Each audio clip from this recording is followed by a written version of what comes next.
আমি যখন বাসা থেকে ইউনিভার্সিটিতে যাই, আমাদের ইউনিভার্সিটির বাস আছে শিক্ষকদের জন্য। তো বাসে অনেক ধরনের গল্প গুজব হয়, অনেক প্রফেসর লামাঝাবি আছে, তাদের সাথে আমাদের বিতর্ক হয়, অনেক প্রফেসর অন্যান্য দলের আছেন। তো আমি যখন তাদের উল্টা কথা বলি, বিশ্বাস করে আমাকে বলে তুমি কি তাহেরির দল নাকি? তা I feel proud of you Taheri সাহেব। আমরা আমাদের একজন মানুষকে চিনত সারা বাংলাদেশ। এই যে আমরা একটু উঁচা টুপি পড়ি তো, তাই না? আর সুন্নি উলামায়ে কেরামের চেহারার মধ্যে নূর চকচক করে, কালো মানুষ হইলেও চকচক করে। কি আপনারা আমার সাথে একমত না?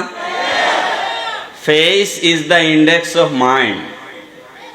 তো মানুষের কলবে কি আছে এটা চেহারায় ফুটে ওঠে।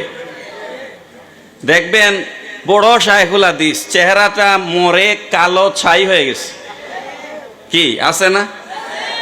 তো রাজশাহী ইউনিভার্সিটির একজন প্রফেসর, আমি পরীক্ষা কমিটির চেয়ারম্যান ছিলাম। আমি একটু গল্প করি, অসুবিধা নাই তো?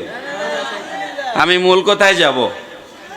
রাজশাহী ইউনিভার্সিটির একজন প্রফেসর, আমি ওনাকে এক্সটার্নাল মেম্বার হিসেবে আমার কমিটিতে এনেছি, আমি কমিটির চেয়ারম্যান। তো আমাকে উনি এসে বলছেন, তুমি কি নুরুল ইসলাম ফারুকী সাহেবের দল করো নাকি? ওই প্রফেসর আমার অনেক সিনিয়র, আমাদের স্যারদেরও স্যার। তাই আমি বললাম এই প্রশ্ন কেন করলেন স্যার? তো উনি বলছেন ফারুকী সাহেবের গেট আপ আর তোমার গেট আপ একরকম।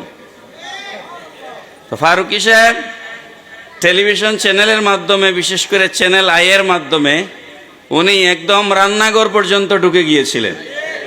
কথা ঠিক না? মহিলারা ইফতারি রান্না করে করে তাহিরি সাহেবের বক্তব্য শুনতো, এই ফারুকী সাহেবের বক্তব্য শুনতো।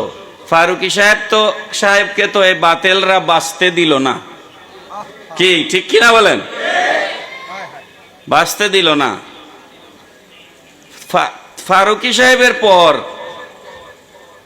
আমার অ্যানালাইসিস আর কি এটা, ফারুকী সাহেবের পর বাংলাদেশের সুন্নিদের ব্র্যান্ড হচ্ছে তাহেরি।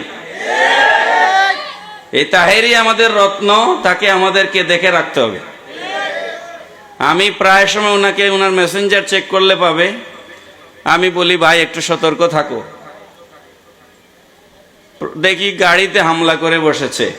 তাহেরির গাড়িতে হামলা করা চলবে না।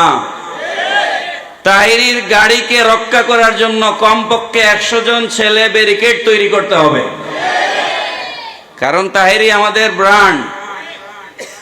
বাংলাদেশের কোন চ্যানেলে সুন্নি কোন আলেমকে কোনোদিন সাক্ষাৎকারে নেয় না। দেখছেন নি কোনোদিন? আপনারা নিতে দেখছেন? চিনেই না আমাদেরকে, কিন্তু তাহেরিকে চিনে।